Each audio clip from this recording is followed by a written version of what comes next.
Muito boa noite a todos, sejam muito bem-vindos a mais uma edição do Premier Pet Vet Talking 2020. Meu nome é Flávio, eu sou membro da equipe de capacitação técnico-científica e estamos aqui para mais uma edição do Vet Talking. Quero convidar vocês a conhecer nosso site, né, as nossas redes sociais, Facebook, Instagram, Twitter. A gente, inclusive, está no TikTok agora, né? E vamos, antes da gente começar, né, a nossa conversa, hoje a gente vai falar aí com o Ricardo Duarte, todo mundo conhece. A gente vai fazer uma palestra hoje durante 40 minutos, com o Ricardo apresentando. Logo em seguida, mais 20 minutos de perguntas que vocês vão mandar aí no chat.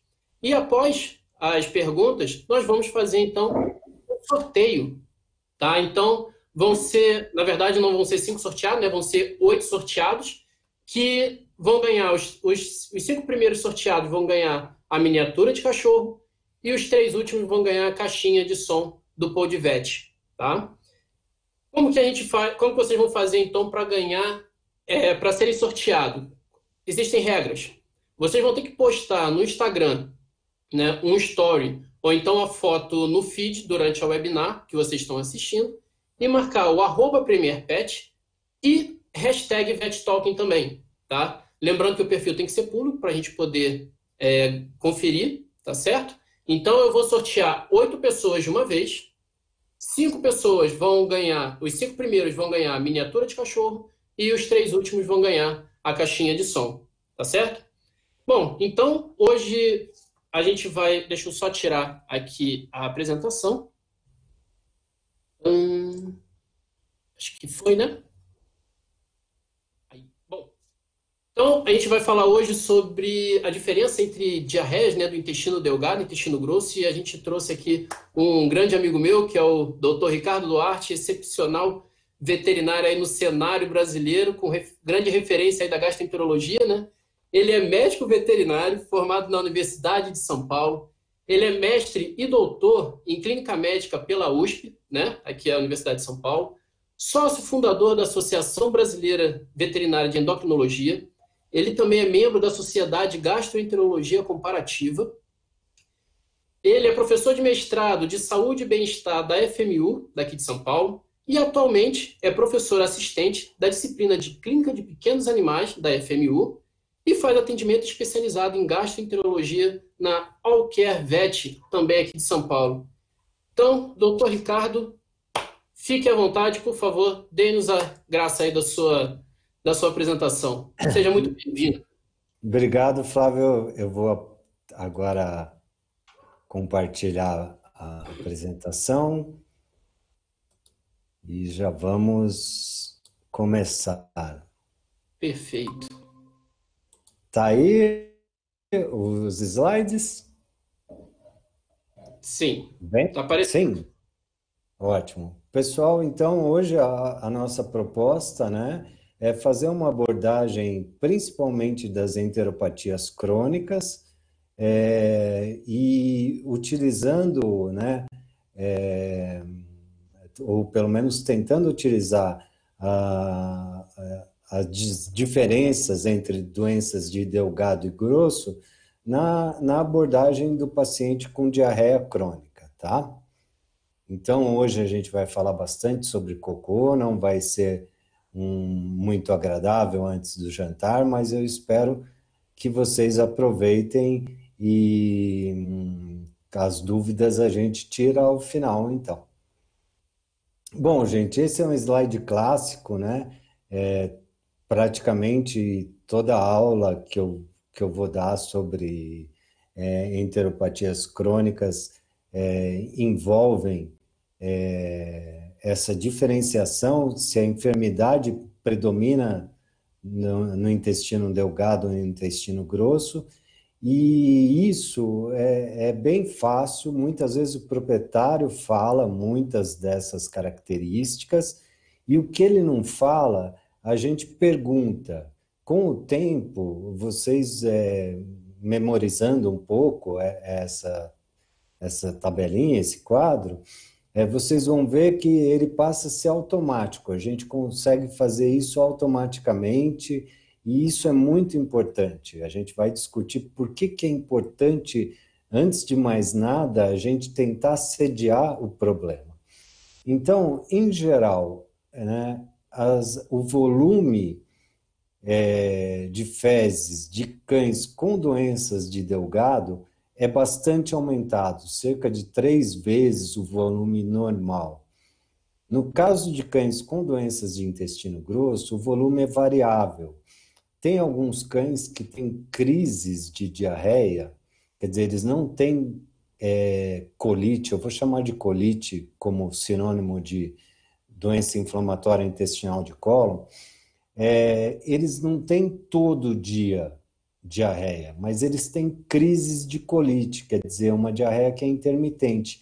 E aí o volume pode variar entre defecações. Então, a primeira defecação pode ser que tenha um grande volume, fezes mal formadas, com fezes líquidas, e depois isso tende a diminuir, é um volume que tende a diminuir e o cachorro começa a defecar com um aspecto variado também, e, em geral, pequenas quantidades. Quanto ao aspecto das fezes, nas doenças de Delgado, elas variam de amolecidas, pastosas a líquidas, e geralmente eles têm o mesmo padrão todo dia. Então, cães com doenças de Delgado, eles vão ter o mesmo padrão de diarreia todos os dias. Você pergunta para o proprietário, mas é sempre assim? Ou ele traz fotos para vocês? Vocês veem que é o mesmo tipo, ele não varia muito, né? A não ser quando o proprietário muda de dieta, e muitos fazem isso na tentativa de tratar a diarreia, pode haver uma mudança transitória, mas logo volta a ficar como era antes.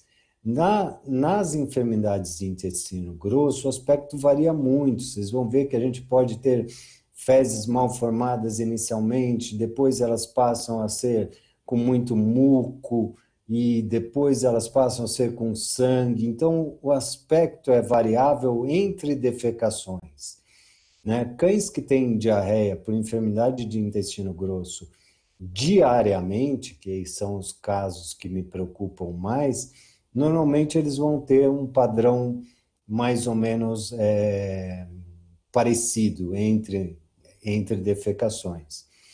Nas enfermidades de Delgado, em geral, a diarreia é diária, é a mesma sempre, é até chato, o proprietário não fala muito.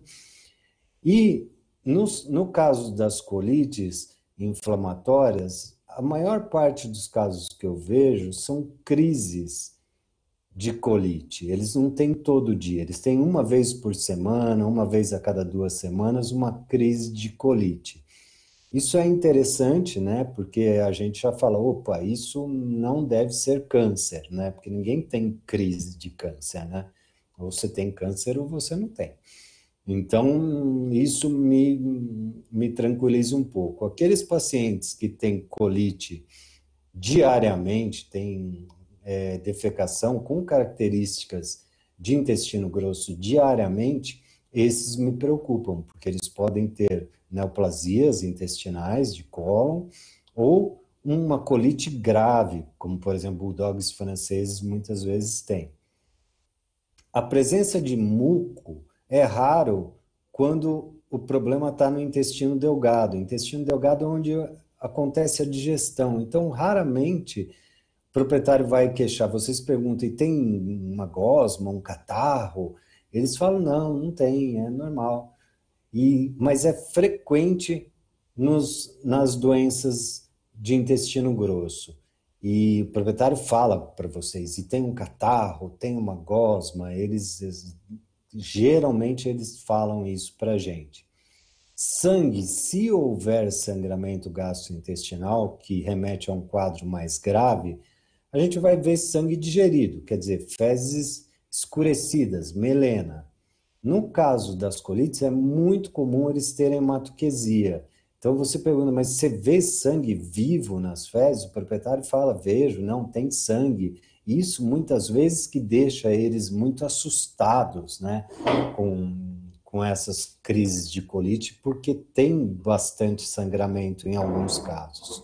Esteatorreia pode ou não ocorrer nas enfermidades de intestino delgado. Eu quero lembrar vocês que não é só a insuficiência pancreática exócrina que causa esteatorreia. Então, doenças graves do intestino delgado, doenças envolvendo o íleo, a gente pode ter esteatorreia, né? E nas colites não tem esteatorreia, porque no cólon não há digestão e absorção de nutrientes, né? O cólon, ele reabsorve água para a gente não perder água para as fezes e o terço final retém fezes, né? Então não tem digestão ali e não tem esteatorreia nas enfermidades de intestino grosso. O número de defecações aumenta um pouquinho nas enfermidades de intestino delgado. Se o cachorro fazia 2 vezes, ele passa a fazer 3, 4, mas não aumenta muito a frequência. Já nas doenças de intestino grosso, a frequência aumenta bastante, tá? Chegando a 10 vezes ao dia, ou até mais. Principalmente aqueles que têm crise de colite, né? Porque durante uma crise eles vão defecar e talvez por dor eles tentem defecar o máximo que eles conseguem, eliminar o máximo de fezes, porque aquilo dói. Disquesia, né, dificuldade para evacuar, tenesmo, dor à evacuação, normalmente os proprietários de cães com doenças de intestino delgado, eles não queixam. Se pergunta, mas ele adota uma postura para defecar, parece que ele está com dor? Eles falam, não, ele vai lá e faz. E é frequente eles queixarem nos casos de enfermidades do intestino grosso, que o paciente adota a postura de defecação, não defeca, ele volta. A mesma coisa da urgência, quer dizer, defecar em locais inapropriados. Cães com doenças de delgado geralmente têm retenção fecal boa. Então, você pergunta, ele já fez em local inapropriado? O proprietário fala, não, ele consegue me esperar, levá-lo no local que ele está acostumado a defecar, né? E é frequente defecar em locais inapropriados, quer dizer, urgência, nas colites, quer dizer, não dá tempo do cachorro esperar o proprietário. Dói e ele tem que evacuar, então ele acaba evacuando dentro de casas ou fora do tapetinho, dependendo de como vive esse paciente. Emagrecimento eu espero aqui nas enfermidades de intestino grosso, desculpem, de intestino delgado, é esperado, porque é aqui que acontece a digestão e absorção de nutrientes, e eu não espero que o cão com doenças de intestino grosso emagreçam. Alguns proprietários acham ou falam que ele emagreceu nas crises, ele perde peso.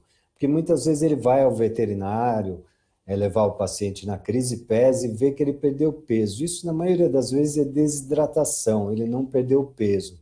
Num último levantamento que a gente fez, o score desses cães com predominantemente colite, era um score até tendendo a sobrepeso, um score 6, por exemplo. Mas cães que tem um asterisco aqui, porque cães que têm doenças de intestino grosso e emagrecem têm doenças graves, neoplasias, colite granulomatosa, então inflamação grave do intestino. Porque existe a liberação de mediadores inflamatórios e eles são catabólicos. Então, esse paciente que predomina intestino grosso e ele está emagrecendo, é um paciente que eu prefiro uma abordagem mais rápida do que outros pacientes, porque ele tem algum processo grave no colo. Vômito é frequente em ambos os problemas.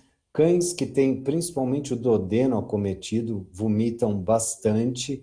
Quando é jejum e íleo, geralmente eles não vomitam tanto. E cães com colite, normalmente, é, eles vomitam antes do episódio de colite. É muito comum eles perderem o apetite, vomitarem e a colite vem depois. Provavelmente porque dói. Tá? Então, até o aparecimento do Serênia, por exemplo, esse vômito era intratável. Esse vômito causado, que eu acredito que seja por dor, era intratável. A gente não conseguia tratar esse tipo de vômito. E isso, às vezes, confunde a gente, porque o paciente com colite, ele começa, muitas vezes, ele fica apático, o proprietário sabe, vocês perguntem para o proprietário, você sabe que ele vai ter uma crise? Ele fala, eu sei. Ele fica apático, ele para de comer, vomita, e daí no dia seguinte ou horas depois ele vai ter a crise de diarreia. Isso pode confundir a gente, porque como ele vomita e para de comer, às vezes a gente acredita que o problema é alto, é intestino delgado, e acaba indicando uma endoscopia digestiva alta, quando o problema, na verdade, é de cólon. O apetite varia muito, tá? Depende da doença, do segmento acometido, doenças extraintestinais, né, que causam diarreia, como insuficiência pancreática exócrina, podem levar à polifagia.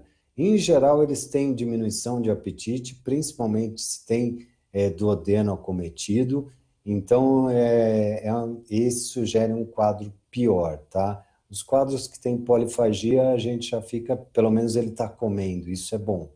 Nos quadros de colite, como eu falei, eles normalmente têm uma diminuição do apetite, principalmente quando é crise, quando eles vão ter crises de colite, tá?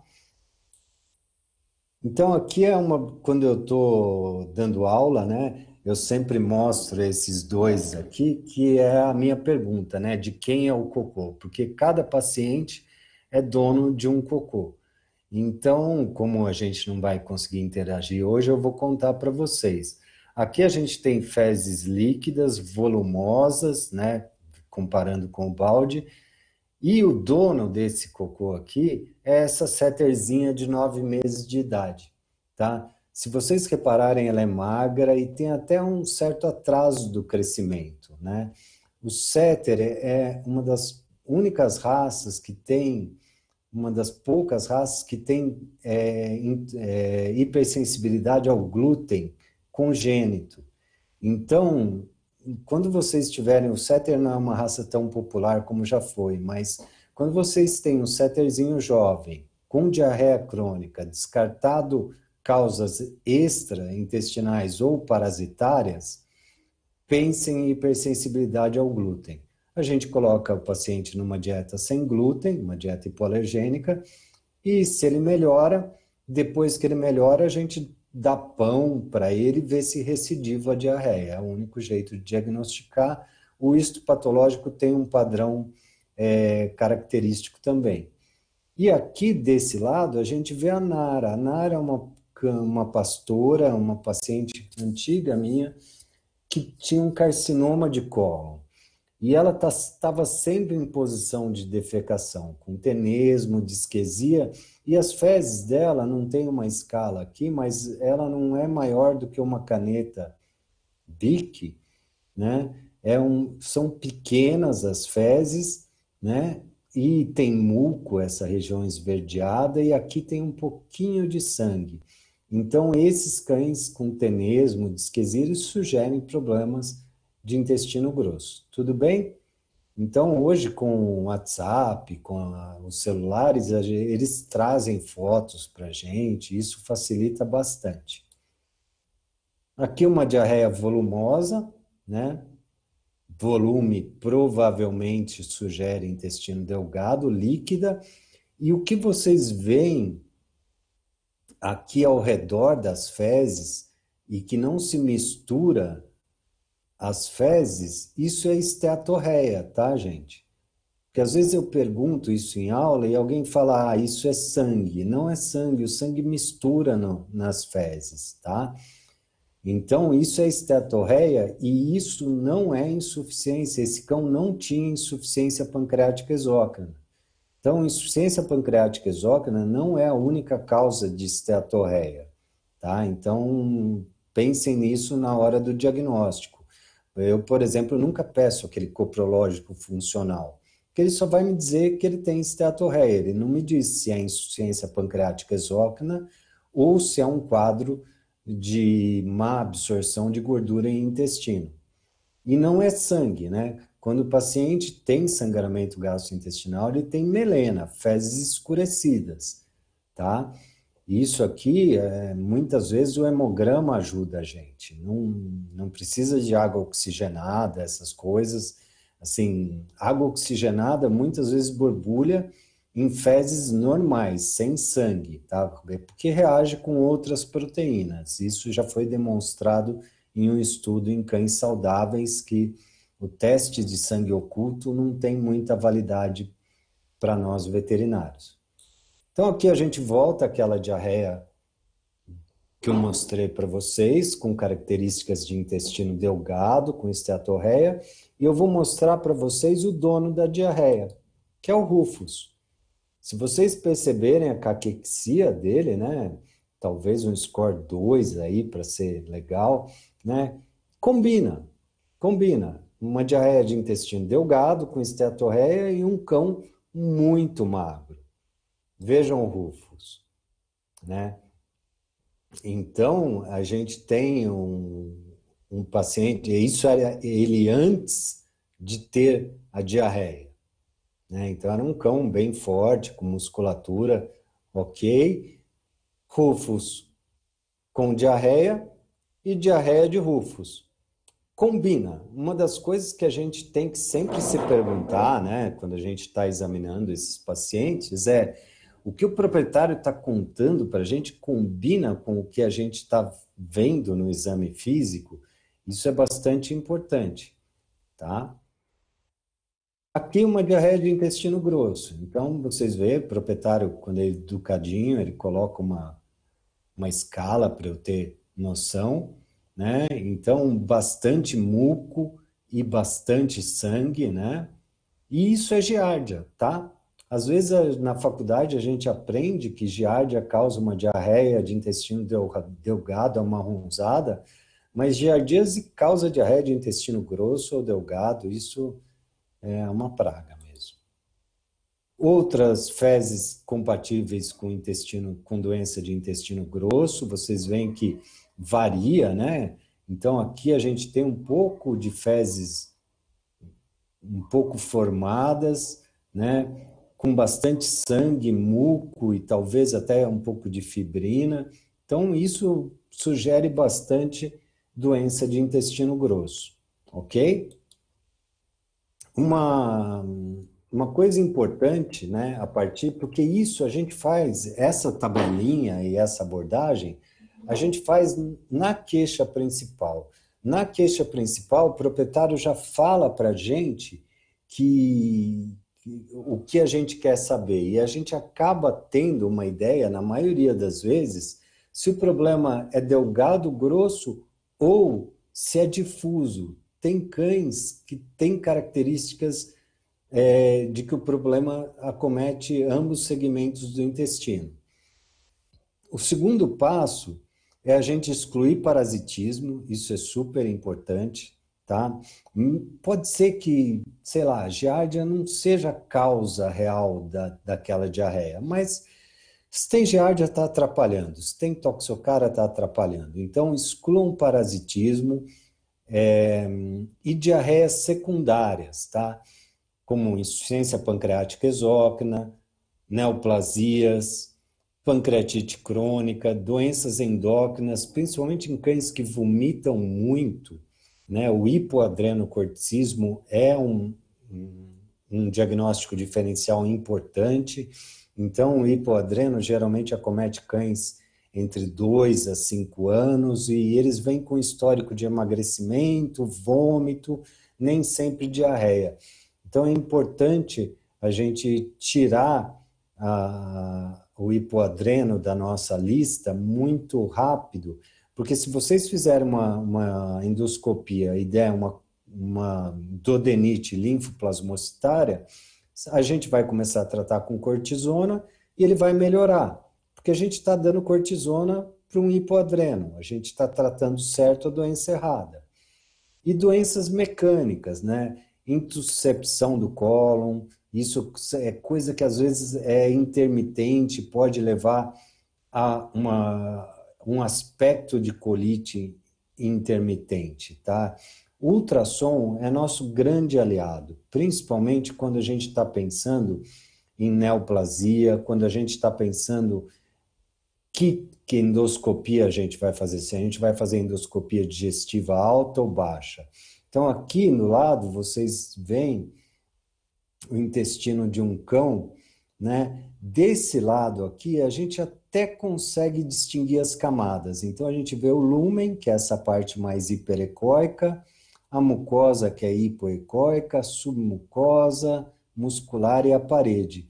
Até ver, embora esteja bastante irregular, a gente percebe a estratificação de parede. Já nesse outro segmento, que é do mesmo cão, a gente perde, é isso que os ultrassonografistas falam, olha, perda da estratificação do intestino. Isso é muito sugestivo de neoplasia, né? Então, esse é o paciente que a gente tem que correr, tem que ter biópsia, né? Principalmente do duodeno, a gente consegue uma amostra por endoscopia digestiva alta fácil. Mas, às vezes, o ultrassonografista vai dizer para vocês que o problema está em ilho, e a endoscopia digestiva alta não chega no ilho, né? Eu vou dar umas dicas de como a gente suspeitar de que o paciente tem uma ileite, mas no paciente que tem ileite a gente vai precisar da colonoscopia. Mas muito importante a gente lembrar de descartar parasitismo e diarreias secundárias. Não é que a gente tem que fazer exame para todas, mas o paciente muitas vezes nos leva a escolher o exame. Por exemplo, um cão com linfoma, ele tem um quadro muito grave, né? Um cão que vocês não vão pensar em fazer triagem com alguma coisa, probiótico, prebiótico, coisas assim, ou antibióticos, tá? Então, uma coisa que é meu costume, que eu gosto de compartilhar com vocês, é que eu normalmente eu não realizo 3 coproparasitológicos para diagnóstico de giardia. O que eu faço é pedir um SNAP para giardia combinado com um coproparasitológico por centrífugo flutuação com sulfato de zinco, tá? Esse trabalho, que foi publicado em 2019, ele demonstrou que a sensibilidade desse exame comparada à imunofluorescência, que seria o exame padrão e que nós não temos à disposição nos laboratórios, a imunofluorescência para giardia, é muito próximo da imunofluorescência. Então, com uma amostra de fezes, vocês já têm diagnóstico se esse paciente tem giardia ou não, porque ele é muito sensível, tá? Isso evita do proprietário ter que andar com cocô dia sim, dia não, né? Em cidades grandes, isso pode ser uma coisa chata, né? E vocês podem ter o SNAP na própria clínica, fazer na própria clínica o SNAP. E a centrífugo flutuação por sulfato de zinco vai diagnosticar com facilidade os bobos, os vermes bobos, como Toxocara e Ancilóstoma. Aqui ele pega muito bem, não precisa repetir esse exame. A única coisa deu giardíase. Vocês trataram, eu já adianto que minha preferência é o febendazol. Vocês trataram e querem saber se o cachorro está livre de giardia, porque isso é uma coisa complicada, né? Giardíase é uma guerra, muitas vezes eles se reinfestam, o problema não é o fármaco, não é o tratamento, é reinfestação, lambendo pelo, lambendo os brinquedinhos que estão infestados por cistos. Não adianta vocês repetirem o SNAP. O SNAP de cães com giardia continua dando positivo por meses. Então, se vocês querem saber se ele realmente negativou para a giardia, aí sim, a gente pede 3 coproparasitológicos por centrífugo flutuação em dias alternados, ok? Então, quais são as enteropatias crônicas primárias? O que eu quero dizer é, quais são as doenças não infecciosas, as doenças inflamatórias, intestinais inflamatórias não infecciosas? Infelizmente, a gente está num momento meio esquisito na veterinária, né? Então, o que antigamente a gente chamava, por exemplo, de hipersensibilidade alimentar, hoje é chamado de diarreia responsiva à dieta. Eu vou explicar melhor a vocês por que disso. A doença inflamatória intestinal, aquela idiopática, ela é chamada nos trabalhos de diarreia responsiva a esteroides ou doença inflamatória intestinal idiopática. E existe ainda uma diarreia responsiva a antibióticos, tá? Então é tudo responsivo, é um diagnóstico que a gente não tem antes. A gente muitas vezes tem que fazer triagem para conseguir dar o diagnóstico. Então, quem que vai responder à dieta? A dieta que eu digo é dieta hipoalergênica. Eu me baseei para dar essa aula em 3 trabalhos que eu vou apresentar para vocês. Quem responde à dieta? Geralmente, é food responsive aqui, tá? É um cão que predomina intestino grosso ou uma mistura de intestino grosso e intestino delgado. A maior parte, só 2 cães eram predominantemente intestino delgado, tá? E quando a gente avalia a gravidade do quadro, cães que vão responder à dieta têm uma doença que é discreta a moderada. Poucos, 3 só, têm uma doença grave. E tem 3 aqui que têm doença insignificante. Eu confesso que eu não entendo bem o que é uma doença insignificante, por que levaram para o veterinário um cachorro com doença insignificante. Mas tudo bem. É dessa autora, esse artigo está disponível gratuitamente na internet, tá? A idade desses cães, nos 3 estudos que eu me baseei, varia, mas eles são adultos jovens, de 3,5 a 5 anos, mas a variação é grande, tá? Então, mesmo cães idosos podem responder à dieta. Para vocês terem uma ideia de onde eu tirei essa coisa de gravidade da doença, é esse índice de atividade da enteropatia crônica canina, que é aquele trabalho que está apresentado ali. São uma série de variáveis, e a gente tem isso na clínica impresso, uma série de variáveis que a gente pergunta ao proprietário e, dependendo da nota que ele der, alteração discreta, moderada, grave e a somatória, a gente tem se a doença é discreta, se é moderada ou grave, tá? E reparem que interessante que prurido é uma variável que influencia. Quer dizer, um cão que acorda para se coçar, que tem muito prurido, ele entra num grau de doença mais grave. Então, sempre perguntem do prurido. Está associado a doenças inflamatórias intestinais. E albumina sérica, gente, isso a gente tem que pedir em todos os cães com diarreia, porque a albumina é um fator de mau prognóstico, tá? Então, um cão que tem albumina normal me deixa mais tranquilo para fazer uma triagem terapêutica. Então, normalmente, se eu recebo esse paciente, é um paciente que predomina colite ou uma doença difusa, ele está relativamente bem, quer dizer, ele tem uma doença discreta moderada. Eu, muitas vezes, assim, além da albumina, né, e hemograma, muitas vezes eles já vêm com hemograma, eu vou submeter o paciente a uma dieta hipoalergênica. Né? Existem dietas de eliminação que são dietas à base de proteína inédita. Eu prefiro as dietas hipoalergênicas, como essa nova da Premier, que são dietas cuja proteína é hidrolisada. Quer dizer, essa proteína é quebrada a um tamanho menor do que 6 kilodaltons. O Flávio depois lembra para a gente quantos kilodaltons tem, eu acho que é até 3 kilodaltons. Nesse tamanho, e são dietas isentas de glúten também, nesse tamanho, o sistema imunológico não consegue reconhecer aquela proteína como um alérgeno.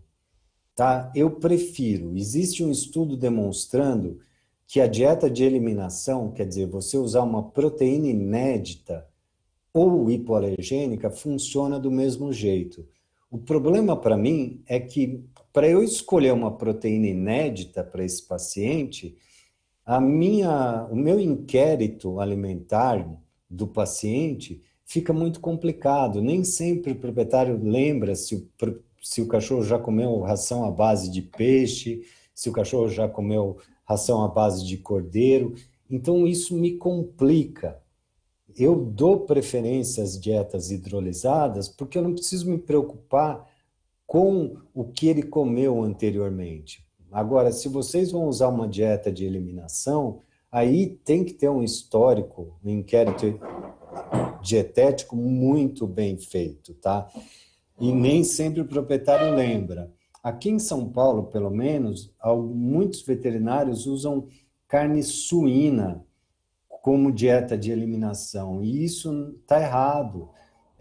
A maioria das rações tem porco na sua constituição. Então, carne suína, por exemplo, não é uma carne adequada para a gente fazer uma dieta de eliminação, né? Então, eu dou sempre preferência às dietas hidrolisadas. Cães que respondem à dieta, geralmente respondem em 15 dias. Normalmente, eu peço o retorno em 30 dias, então, em 4 semanas. Porque daí o proprietário tem tempo de me responder com certeza que funcionou ou não. Se funcionou, eu vou estender a 12 semanas. 8 a 12 semanas, a gente estende a dieta. Se o proprietário quiser, a gente faz exposição provocativa. Quer dizer, a gente vai dar, por exemplo, frango no dia 1, 2, 3 e 4 e ver o que acontece. Se houver piora das fezes, eu posso dizer, olha, esse cão tem uma reação adversa a frango. E daí, antes de testar outra dieta, eu volto só com a dieta hipoalergênica, que é um período de limpeza, que a gente chama de washout, né? Porque às vezes a reação do frango vai aparecer no 5º dia. Se vocês introduzirem carne bovina, vocês vão achar que é a carne bovina, e na verdade é uma reação tardia ao frango. 90% dos cães não respondem, não tem recidiva a nada. Se vocês desafiarem com a ração original, quer dizer, o que ele comia antes, 90% deles não recidivarão a diarreia. Por isso que eles não chamam mais de hipersensibilidade alimentar. Eles chamam de enteropatia responsiva à dieta. Porque a gente, na maioria das vezes, 90% das vezes, não consegue demonstrar uma reação a algum tipo de proteína. Quando a gente consegue, ok, tá? E, gente, não tem jeito, não tem teste. Eu já vi alguns testes salivares, isso não funciona. Quem tiver oportunidade, tem um Vet Talk sobre dermatite trofoalérgica, hipersensibilidade alimentar, do professor Ronaldo Lucas. Lá ele explica muito bem esses mecanismos de alergia e explica para vocês como esses testes que vendem para a gente, que podem detectar alergia, eles não funcionam. Não gastem dinheiro do proprietário com isso, tá? Então, se vocês tiverem oportunidade, assistam ao Vet Talking do professor Ronaldo, Lucas, que está muito bem explicado ali. Tá? E quem não responde à dieta? Quer dizer, aquele que vai precisar de imunossupressão. Quer dizer, vocês fizeram uma triagem de terapêutica de 1 mês com dieta hipoalergênica e o paciente não respondeu. Geralmente, esses pacientes, que aqui a autora chama de responsivos a esteroide, eu não gosto muito desse nome, eles predominam uma doença difusa ou principalmente intestino delgado. Então, eles predominam intestino delgado ou doença difusa. E, no caso da gravidade, né, no índice de gravidade, eles têm uma doença que é de moderada a severa. Às vezes, esses pacientes, a gente não faz triagem com dieta hipoalergênica, a gente já parte para diagnóstico, principalmente os que estão com doença grave, porque não dá tempo da gente esperar 1 mês. Se a gente esperar 1 mês fazendo triagem com dieta hipoalergênica, esse cachorro morre, ele não volta no retorno. Então, a gente corre com o diagnóstico.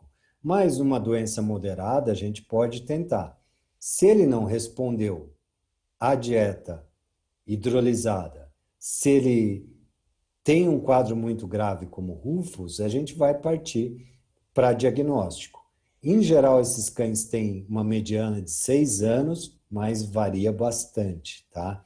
Então, a idade não é suficiente, exceto por um caso, para a gente apostar numa doença. E a doença inflamatória intestinal idiopática, também chamada de responsiva a esteroide, eu não gosto muito desse nome, porque parece que a gente vai dar cortisona para o resto da vida. Não vai. A gente vai entrar com cortisona e depois substituí-la. Ela é baseada, então, na exclusão de outras causas de inflamação intestinal, inclusive enteropatia responsiva à dieta.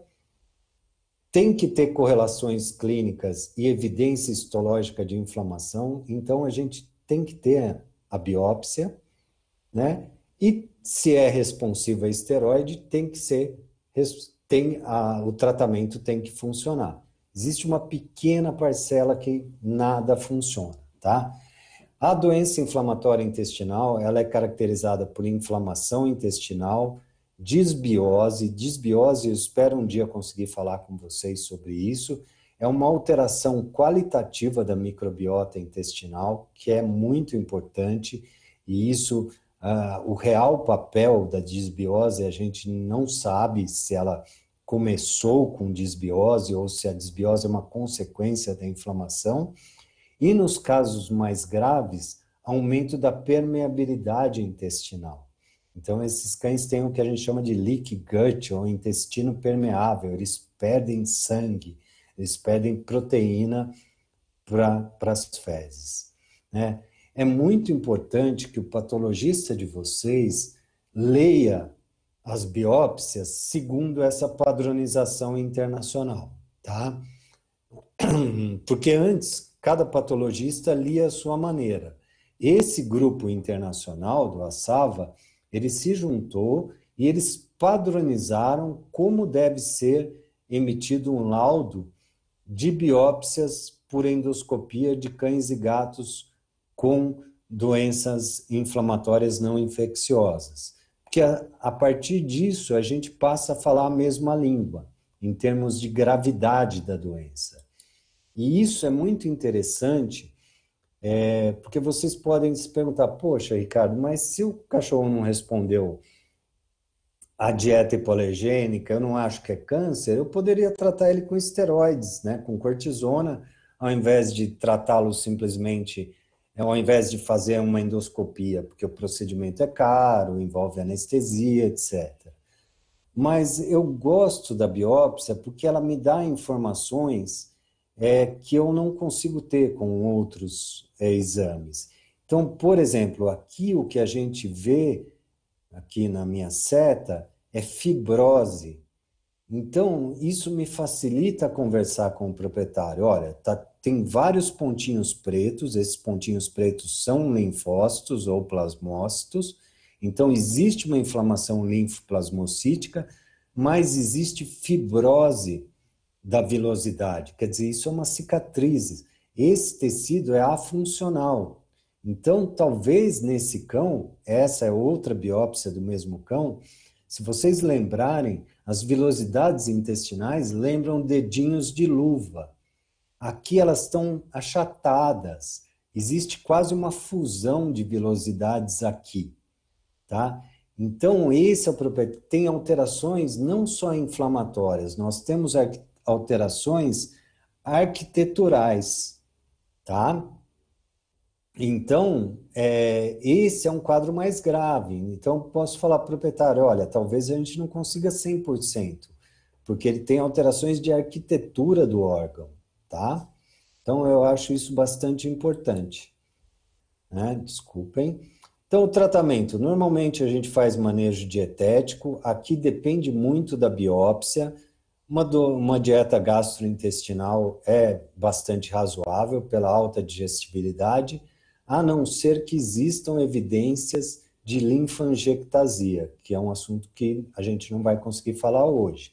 Mas se houver evidências de linfangiectasia, quer dizer, pacientes com albumina menor do que 2, aí a gente vai ter que usar uma dieta com baixo teor de gordura, menor do que 5%. Se não existir evidência de linfangiectasia, uma dieta gastrointestinal de alta digestibilidade é a minha escolha. E a gente vai começar com corticoide, eu começo com 2 miligramas por quilo, tá? Não é uma dose alta, 4 miligramas, dobrar a dose não melhora, então, assim, 2 miligramas por quilo, o paciente deve responder. Aumentar a dose não vai melhorar a resposta, só vai piorar os efeitos colaterais. E normalmente eles respondem. Eles, no início, eles não vão responder a 1 miligrama por quilo, eles vão responder a 2. Mas se ele respondeu a cortisona, então vamos marcar um retorno para 15 dias. 2 miligramas por quilo de prednisona ou prednisolona em 15 dias. Eu vou retornar com o paciente. Ele respondeu, eu já vou introduzir o substituto. Hoje, de primeira escolha, inclusive porque já existe no mercado a ciclosporina veterinária, o Ciclavance, a ciclosporina é a nossa medicação de escolha, tá? Pouquíssimos efeitos colaterais. O cachorro não me preocupa quando ele está tomando ciclosporina, eu não monitoro o hemograma, a não ser que ele tivesse alguma alteração do hemograma anterior, como anemia. Em segundo lugar, está invertido aqui, a gente tem utilizado muito clorambucil, tá? Que é o leuqueran, que a gente utiliza em gatos. A ciclosporina eu faço 5 miligramas por quilo, uma vez ao dia, né? E ela demora, como o clorambucil, uns 21 dias para fazer efeito. Então, eu planejo a redução e retirada do corticoide, o desmame do corticoide, em mais ou menos 21 a 30 dias, quando a ciclosporina ou o clorambucil já estão fazendo efeito. A azatioprina é um excelente fármaco, tá? Ele quando funciona, parece cortisona sem efeitos colaterais. O grande problema é que ela pode causar mielossupressão. 40% dos casos, a gente fez um levantamento recente, eu tive que interromper a azatioprina porque uma linhagem celular caiu abaixo do limite inferior. Eu já tive cães tomando azatioprina que fizeram 33 mil plaquetas, tá? Então, a gente tem que monitorar, embora a azatioprina seja barata, a gente tem que monitorar o paciente com hemograma. Eu faço um hemograma antes da azatioprina e mais 6 hemogramas depois que a gente começou a azatioprina. Porque vai aparecer, né, se ele for predisposto, quer dizer, ele tem reação à azatioprina, a gente vai pegar. Não pode falhar uma semana, porque se ele tomar 2 semanas de azatioprina sem controle, ele pode desenvolver mielossupressão, tá? Então, a azatioprina eu reservo para aquele que não respondeu à ciclosporina, não respondeu ao clorambucil ou é um cachorro muito grande, que a ciclosporina ficaria muito cara para ele. Mas o proprietário tem que assinar um termo que ele vai fazer hemogramas, 7 hemogramas seriados para fazer a azatioprina. E eu não faço antibiótico terapia por causa desse estudo aqui, entre que os proprietários compararam prednisona, né, eles fizeram ciclosporina também, ou prednisona associada a metronidazol. E não houve diferença no score de atividade da doença, adição do metronidazol. Então, por enquanto, o uso de antibiótico, principalmente o metronidazol, não é indicado porque ele não tem um efeito além de provocar mais disbiose, reduzir mais ainda a microbiota, agora reduzindo numericamente a microbiota intestinal. E quem vai precisar de antibiótico? Antigamente, a gente chamava de supercrescimento bacteriano intestinal. Mas para o comecinho dos anos 2000, eles perceberam que o cão não tem um supercrescimento numérico. Em seres humanos, eles têm. Eles fazem cultura de suco duodenal e, como a gente faz em urina, a gente tem um valor, quantas colônias por ml, né? E o humano tem um aumento do número de bactérias intestinais, qualitativo. No cão, não é, na maioria das vezes, qualitativo. É quantitativo, desculpem. É qualitativo. Então, a gente chama de disbiose, é uma alteração qualitativa da microbiota, quer dizer, o crescimento de bactérias patogênicas, ruins, em detrimento do crescimento de bactérias boas, né? Pode ser primária e, de novo, gente, infelizmente é ridículo, mas é chamado de enteropatia responsiva a antibiótico, porque a gente não tem uma boa definição da doença. Essa doença é comum em cães pastores alemães, jovens. Eles geralmente vêm para a gente com 1, 2 anos de idade.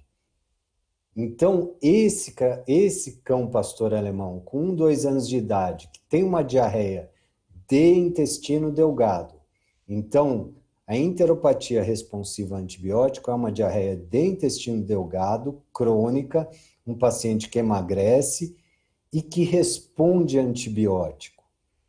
Então, esse paciente eu não vou mandar para endoscopia inicialmente, porque a inflamação que ela provoca é idêntica. Aliás, a inflamação da enteropatia responsiva à dieta, da responsiva a esteroide e da responsiva a antibiótico é a mesma, não diferencia, tá?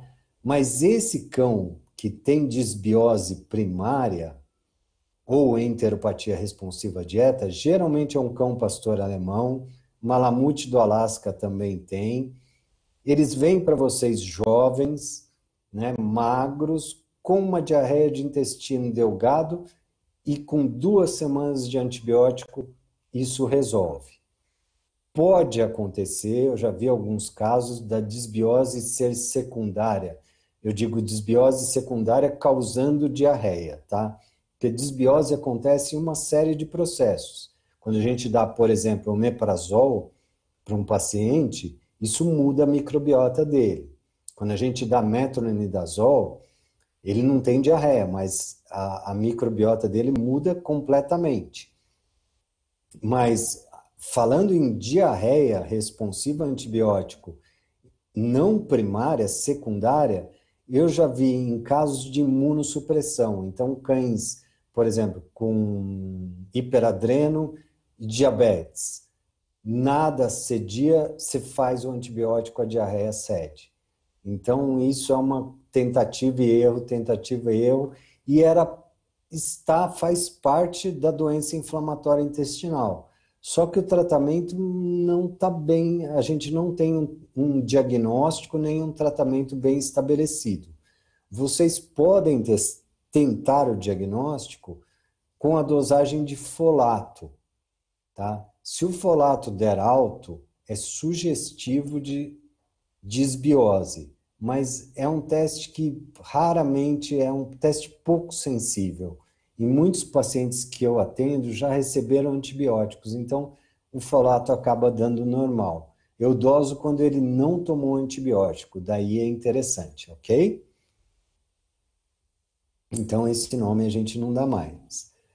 A disbiose primária é uma enteropatia responsiva a antibiótico, como eu falei para vocês, em média é um cachorro jovem, um pastor alemão, um malamute do Alasca, 1 a 2 anos, mas pode acontecer em qualquer idade e é grave, né? Ele tem um score moderado de doença, né? Então esse é o cocô do Boris, um pastor alemão, 2 semanas de antibiótico, tá?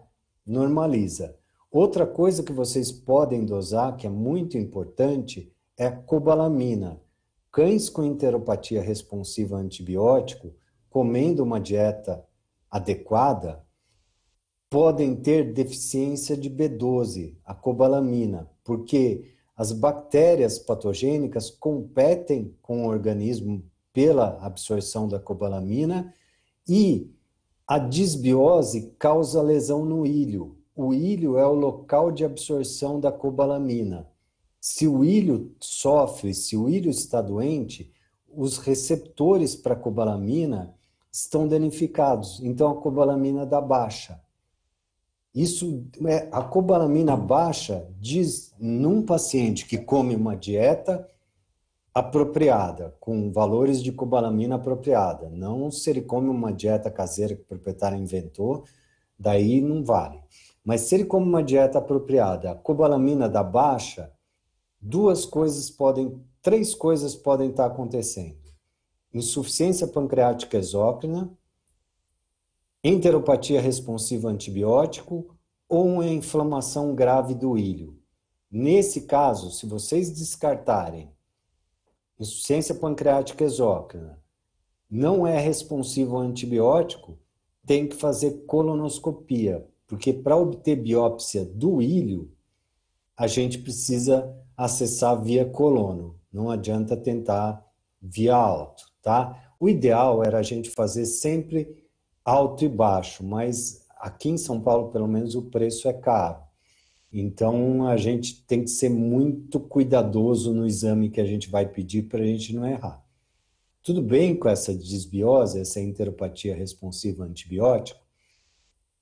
E a minha preferência é a tilosina, tá? Por causa desse estudo, que também é relativamente recente, mas sempre foi a tilosina, por causa desse Dr. Westmark, que ele estuda muito essa doença.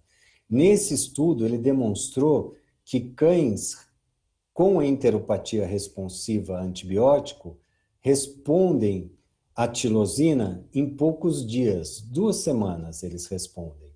E que a tilosina aumenta enterococos e lactobacilos, e aumenta enterococos e lactobacilos resistentes à tilosina, tá?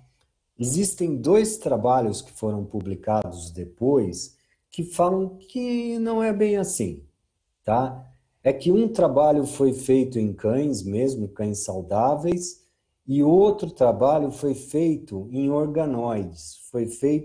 Eles reproduzem o intestino, as células intestinais, numa placa de Petri. Então, foi um estudo laboratorial. Então, não foi ainda traduzido para a clínica. Mas uma coisa interessante, que também é recente, esse estudo é desse ano, que a associação de tilosina com pré-bióticos evita os efeitos indesejáveis do antibiótico na microbiota. Então, hoje, quando eu atendo um cão com enteropatia responsiva à dieta, que de todas as enteropatias é a menos comum, o que eu faço é a associação da tilosina com uma dieta que tenha prebióticos, tá? Probióticos, a coisa não funciona muito bem, mas por esse estudo, uma dieta com prebióticos, e esse lançamento da Premier tem essa pegada de prebióticos, funciona bem para esses cães. Como o Flávio é um garoto bondoso, ele me doou alguns sacos e eu tenho alguns pacientes em tratamento agora e aparentemente com bom sucesso, né? O Tilan, o proprietário pode comprar pela internet. As lojas americanas vendem Tilan, não sei por que elas vendem o Tilan, né? Mas vendem via internet. Mas ele é um premix de ração de ave ou suíno. Ele é muito concentrado. Então, para um cão pastor alemão, uma colher das de chá, ok. Mas qualquer cachorro menor, a gente tem que mandar manipular. Eu prefiro o Tilan porque ele é um antibiótico que não é de uso humano, então vocês não vão criar uma bactéria super resistente, o proprietário vai pegar essa bactéria e vai precisar tomar tilosina. Isso não vai acontecer porque ele não é um antibiótico de uso humano, tá? É relativamente barato, principalmente para cães grandes, que o proprietário pode comprar o Tilan, e por essa característica de talvez preservar, quando associado a prebióticos, preservar a microbiota intestinal, que isso é muito importante para a saúde do cão e para o próprio restabelecimento da doença, tá? Normalmente eu começo com 25 miligramas por quilo, 1 a 2 vezes por dia, depende da gravidade. 25 miligramas por quilo, 1 a 2 vezes ao dia, tem um gosto extremamente amargo, então é melhor manipular em cápsula para o paciente menor, tá? E funcionou, a gente diminui a dose em, sei lá, você traz o paciente em um mês. Funcionou, a gente diminui para 15 miligramas por quilo. Espera mais um mês, retorno, continua bom, diminui para 5 miligramas por quilo a dose. Esse é um dos estudos que eu utilizei para compor essa palestra, tá? É um estudo gratuito também, interessante de vocês pegarem. O problema é que os estudos que eu usei, que são os mais recentes e mais importantes, eles não usaram a mesma metodologia, então não dá para a gente juntar tudo e ter uma conclusão final. Mas as conclusões desses estudos são muito parecidas. Então, 2% dos cães respondem à dieta, é muito. 2% dos cães com enteropatia primária. Lembre-se que tem aqui uma parcelinha de pacientes que têm diarreia secundária, doenças hepáticas, endócrinas, insuficiência pancreática exócrina. Então, se vocês pegarem os 3 estudos, vocês vão ver que 2 terços dos cães com enteropatia crônica respondem à dieta hipoalergênica,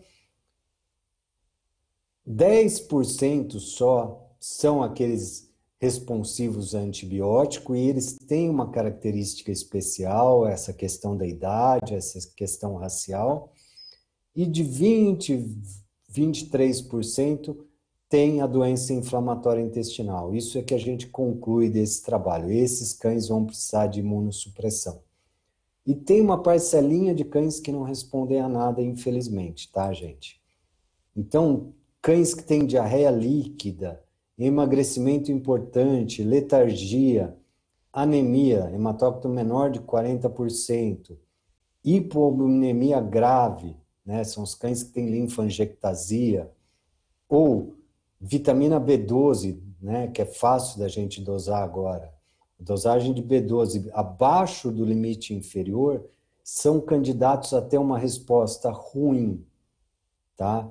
Então, se atentem a esses detalhes. Se houver evidência de íleo envolvido, dosar a cobalamina, tá?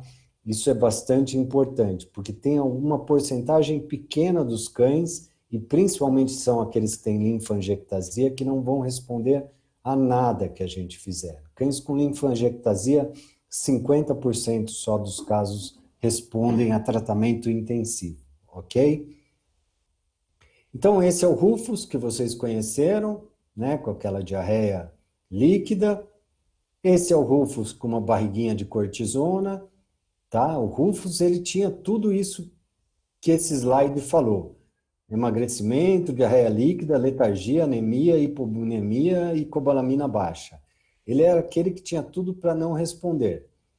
Mas, com cortisona, ele foi tratado com azatioprina por causa do tamanho, ficava mais barato e ele não teve mielossupressão com azatioprina. Aqui é o Rufus fazendo acupuntura. Quando o cachorro não está bem, vale tudo, gente. Se o proprietário falar, vamos fazer cientificamente comprovado? Vamos. Tá, então, medicina tradicional chinesa, para mim, a Aine que faz, né? Eu gosto muito do trabalho dela, vale a pena. E esse é o Rufus, foto do proprietário depois do tratamento terminado. O Rufus fez uma coisa que não é errada. A gente fez o quê? Primeiro, fechamos com uma doença inflamatória intestinal associada à linfangiectasia, um quadro grave que precisou de imunossupressão, tá? Ele tinha folato alto, ele tinha desbiose, na época a gente não tinha outra indicação, a indicação era dar antibiótico, hoje eu não daria, e conforme ele foi ficando bem, a gente começou a tirar a azatioprina, dia sim, dia não, depois espaçar mais, e colocou ele em uma dieta hipoalergênica, ele ficou bem até o resto da vida dele. Rufus morreu de neoplasia de base do coração, não morreu da enterite. Então, não é errado, por exemplo, num paciente que está muito grave, vocês começarem com diagnóstico, imunossupressão, e depois que o cachorro melhora, já responde bem, a gente começar a desmamar os imunossupressores e tentar deixar ele numa dieta hidrolisada. Não é errado a gente fazer o caminho. Isso vai depender muito do que vocês estão sentindo do paciente. Se ele vai responder ou não, se ele tem tempo de resposta a uma dieta hidrolisada. Eu tenho paciente, por exemplo, que em 2 semanas piorou com a dieta. Então, eu já vou colocar ele hoje, né? Atendi ele hoje, eu já pedi endoscopia, tá? Mas o paciente que responde à dieta e tem que ser frisar muito com o proprietário, que é exclusivamente dieta hipoalergênica. Não vale petisco, não vale nada. Porque às vezes vocês vão encontrar proprietário que fala, ele já comeu essa dieta. Mas e aí? Como que você fazia? Eu colocava um franguinho em cima. Colocou um franguinho em cima, acabou, né? Tá dando a dieta mais cara que tem. Então é importante a gente reforçar isso. A maioria das vezes, quando falha, ele está ganhando coisa por fora. Está roubando. Ok? Esses são os estudos, né? Que só um deles, só esse primeiro, não está disponível gratuitamente na internet, os outros 2 estão. É uma pena que esse é o mais curtinho, ele é rápido de ler, né? Mas se vocês conseguirem, vale a pena dar uma lida nesse estudo, ele é curto, que mostra todas essas coisas que eu comentei para vocês, e são bastante interessantes na hora da gente abordar esses pacientes. E a gente precisa criar sempre essa abordagem passo a passo. O proprietário entendeu o que a gente está fazendo. Olha, 2/3 responde à dieta. E eles ficam felizes com isso, de não sair com o remédio. Tratar, assim, quando a gente consegue, por exemplo, um paciente que a gente tratou com dieta e ele ficou bem, você vê na cara do proprietário que ele está feliz com aquilo. Você não tratou com medicamentos, você tratou com dieta. E ele fica feliz. Tem proprietário que você fala, quer fazer exposição provocativa? Ele fala, como é que é? Seu cachorro vai ter diarreia se ele comer frango, por exemplo. Ele fala, não, posso manter essa dieta pro resto da vida? Fala, pode. Ok, não tem problema nenhum. Então, é importante a gente falar para o proprietário que a gente tem um plano e que esse plano envolve, inclusive, endoscopia. Tá? Pode ser que a gente não seja o caso que vai responder à dieta. Ele pode necessitar de endoscopia e depois de toda a imunossupressão, o cachorro ficando bem, a gente vai voltar a tentar a dieta hipoalergênica e isso acontece às vezes. Ok? Pessoal, eu acho que eu estou sendo chamado já, o Flávio já sinalizou que eu posso terminar a palestra. E estou à disposição de vocês. Espero não ter passado muito do horário. Bom, eu acredito que já esteja aparecendo aí, né? Não, passou só um pouquinho, Ricardo, só um pouquinho. O Gente, que, você quer que eu tire já? é o que, se Você já, você quer. você já Bom, mudou? pode tirar a Pode apresentação. tirar. E Isso, agora eu pode vou tirar a entrar apresentação. A no... gente vai agora às perguntas. A gente passou um pouquinho do tempo, tá? A gente está com um tempo um pouquinho apertado, a gente recebeu bastante pergunta, Ricardo. Quanto tempo eu passei? Cara, eu acho que uns 30 segundos só. Mas assim, Ah, suficiente. O pessoal estava só 30 segundos, né? adorando, todo mundo falando muito bem aí da sua palestra, mas assim, é Ah, sempre eu um prazer. agradeço, gente. Eu sou suspeito, é sempre um prazer ouvir você falar, apesar de você estar falando de fezes, né, aqui pra É, gente, né? mas é sempre um prazer te ouvir. Daqui a pouco eu vou Seguinte, pedir um iFood. Vou procurar lá é o, é fezes e o, intestino delgado no iFood. é o momento, né? É o oportuno. Seguinte, Ricardo, chegaram muitas perguntas, mas como o nosso tempo ficou um pouco apertado, eu vou selecionar aqui algumas, né, para a gente fazer. E a primeira pergunta chegou da doutora Roca, lá diretamente da Bahia. Oi, Ri- Roca, tudo bem? Saudade. Ricardo, qual exame você usa para diagnóstico de colite de suspeita fúngica? Apenas citologia retal? O que que você faz? Não dá, Roca, para você fechar. Infelizmente, a gente vai ter. Você viu que a gente copia muito de dermatologista, né? Mas infelizmente, você vai precisar de duas coisas para comprovar realmente infecção fúngica. Para comprovar que está em infecção, quer dizer, ele está realmente procriando ali, se criando ali, você precisa da biópsia. Geralmente com uma coloração especial, PAS é a que me lembra agora.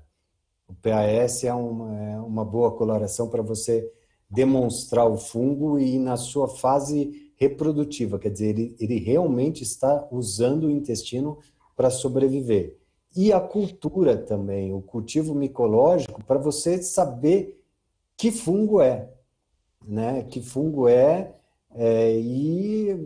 isso é incomum, muitas vezes acontece em imunossuprimidos, né? Como acontece pneumonia fúngica, imunossuprimido também, às vezes por cândida, tudo. E o tratamento não vai fugir muito. Normalmente a gente acaba usando fluconazol, que é uma vez por semana, durante 4 semanas, mas vai ter que repetir colonoscopia de novo para ver se está realmente curado o paciente. Não é uma coisa de rotina, viu? Os americanos têm alguns fungos que são comuns em algumas áreas e eles falam muito, mas para a gente não. Para a gente, talvez uma coisa importante em algumas cidades seja, na verdade, é o. Desculpem, gente. Eu esqueci de carregar esse notebook. Talvez seja importante a leishmaniose, né? Isso a gente já pegou em alguns casos, né?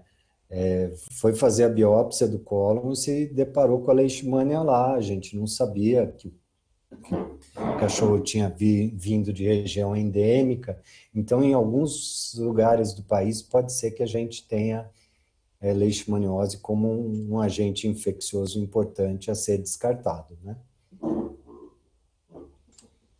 Ok, bom, não vou conseguir falar com a Roca, né, para saber se foi respondido, mas no chat ela deve estar Um falando aí. abraço, um abraço. Espero que acabe logo voltar para Bahia. Ricardo, puxando já o assunto também, falando de biópsia, né? Em termos de biópsia intestinal, consegue-se fechar bem os casos, né, com biópsia obtida apenas por endoscopia? Ah, em cães sim, viu? Em cães, você tendo um ultrassom que está te falando que o problema, assim, às vezes eu me enrosco, por exemplo, um paciente com câncer gástrico, um chau-chau com câncer gástrico. Geralmente o câncer está na parede. E a endoscopia pode ser que na mucosa não tenha nada, você tenha um diagnóstico de gastrite crônica. Mas chau-chau velho, com uma alteração ultrassonográfica na parede, muita chance de ser neoplasia, eu vou encaminhar para um oncologista, porque mesmo uma biópsia incisional, o câncer não segue as regras, né? Ele não vai cicatrizar. Então a gente pode ter um problemão depois de uma biópsia. Então, no cão, diferente do gato, né, que tem aquela discussão, e aí, endoscopia ok ou laparotomia, no cão, a não ser que o problema esteja no jejum, né? Porque no jejum nem todo cão o endoscopista consegue chegar no jejum. Tem que ser aquele cão tamanho certinho para chegar no jejum dele. Para obter biópsias, eu já fui corajoso de... A gente chegou a ter um cão que tinha em jejum e foi para a laparotomia. Já fizemos umas coisas meio loucas assim. Mas ok, se o proprietário entender a coisa, né? Fizemos dieta, porque o cão com diarreia que predomina o jejum, ele tem diarreia, ele não vai ter vômito, né? Então isso favorece que ele está comendo. Então a gente fez a dieta hipoalergênica, não funcionou, a gente vai conversar com o proprietário, olha, meu, isso aqui, a endoscopia não vai chegar, a laparotomia é um método diagnóstico, se houver suspeita de neoplasia, então, mais ainda a laparotomia indicada, porque é possível, né, um adenocarcinoma ser removido com margens limpas. Isso é interessante. Eu fui num Sharpei, ele tinha um adenocarcinoma e a gente conseguiu tirar com margem limpa, o cirurgião conseguiu tirar com margens limpas e ok, funciona, está bem até hoje. Então, eu gosto da biópsia por endoscopia por ser menos invasivo. O proprietário, muitas vezes, até já passou por colonoscopia e daí ele encrenca um pouco com você, porque ele sabe que o preparo é um pouco chato. Eu acho que o preparo poderia ser feito na internação, né? Mas daí o preço encarece um pouco. E o cachorro está bem, muitas vezes, ele tá te dando, vai dar trabalho na internação, né? Mas aí varia de cada hospital. Entendi. Não, muito bom. Bom, puxando também esse assunto aí de câncer, né? Tem aqui uma pergunta que eu acredito que deva ser muito falado durante os atendimentos, né, dos tutores, das dúvidas deles. A colite, pode ser indicativo de propensão de tumores no paciente? Não temos prova. Não tem Não tem até hoje evidência. um estudo que fale de algum tipo de colite, seja linfoplasmocitária, eosinofílica ou granulomatosa, que evolui para neoplasia. Em cães, pelo menos não. Tá. Eu vou fazer aqui, então, a última pergunta aqui, Ricardo, né, para depois a gente já para as considerações finais. A ciclosporina ela não pode levar muitos vômitos, ao menos nos 15 primeiros dias?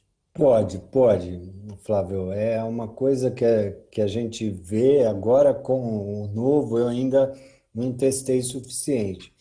Mas uma coisa, se você usar cápsula de 25 miligramas ou 50 miligramas,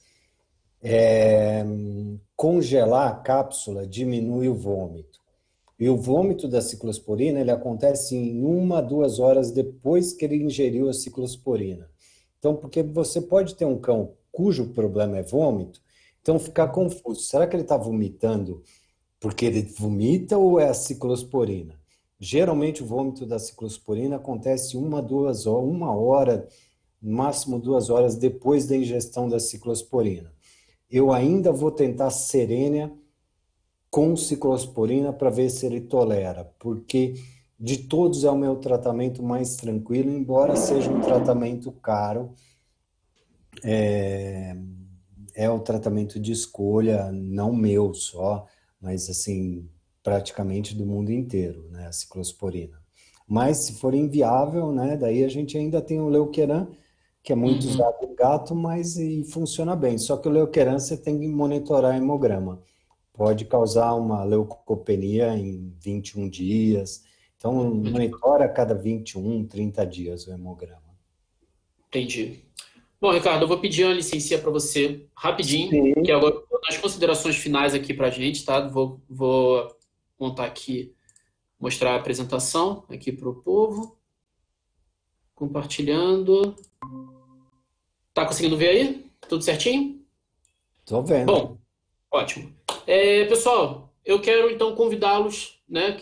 Vocês que estão assistindo aí, convidá-los para a semana que vem, na quinta-feira também, no dia 25, às 7 horas, nossa outra edição do Vet Talk, e a gente vai falar sobre o cenário na medicina veterinária no Brasil e as suas perspectivas e oportunidades, né? Então a gente vai ter aí o Dr. João Buch, né, que é o presidente da Associação Brasileira de Hospitais Veterinários, e o Dr. Mário Eduardo Pulga, que é o presidente do Conselho Regional de Medicina Veterinária aqui de São Paulo. Então, uma ótima oportunidade aí para a gente saber como que a gente vai encarar a veterinária nos próximos anos.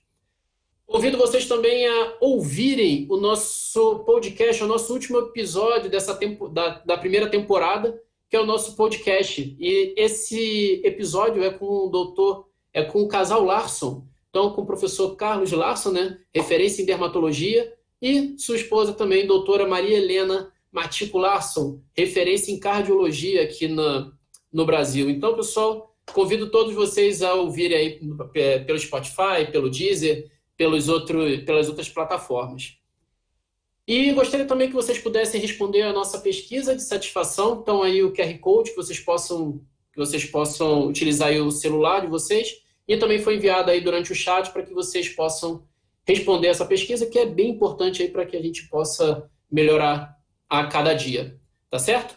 E, nesse momento, eu vou fazer, então, o nosso sorteio. Tá certo? Deixa eu tirar daqui essa apresentação. Vou colocar a outra agora. Eu fico narrando, né, o que eu estou fazendo. Bom, pessoal, fica mais fácil para mim fazer isso. Pessoal, então, como eu comentei, eu vou sortear, então, 8 nomes dessa lista que a gente já pegou. Tá? Então, os 5 primeiros vão ganhar o cachorro, tá? Então, a miniatura de cão. E os 3 últimos vão ganhar a nossa caixinha de som para ouvir aí o podcast. Ok? Então, sorteando. Aí, 8 pessoas. Então, esses são os e-mails das pessoas que ganharam. Pessoal anotaram? Anotaram aí quem foram as pessoas? Certinho? Ok, então. Então, vou interromper o compartilhamento agora. Cadê Ricardo? Aí, voltamos, Ricardo. Estou aqui. Ricardo, eu quero agradecer imensamente. Foi um prazer enorme. Mais de 1.100 pessoas assistindo a gente nessa noite. Que bom. Vendo você falar somente de fezes com a gente. Mas foi enriquecedor, o pessoal está gostando bastante. O pessoal do Brasil todo assistindo. Alguma coisa à rotina de vocês. Eu garanto que aquele slidezinho lá, vocês pegaram o jeito, vocês não erram mais. É um negócio que funciona na minha rotina. Legal. E vai funcionar na de vocês, e eu tô por aí nas redes sociais também, se alguém quiser dar um grito aí, a gente conversa, e eu espero voltar a conversar de novo com vocês. Essa aula geralmente dura umas 2 horas, para vocês terem ideia, para a gente entrar em vários aspectos, né? Mas eu acho que a gente está num momento esquisito ainda, e que vamos, em breve, ter novidades sobre tratamento e Bom demais. diagnóstico, né?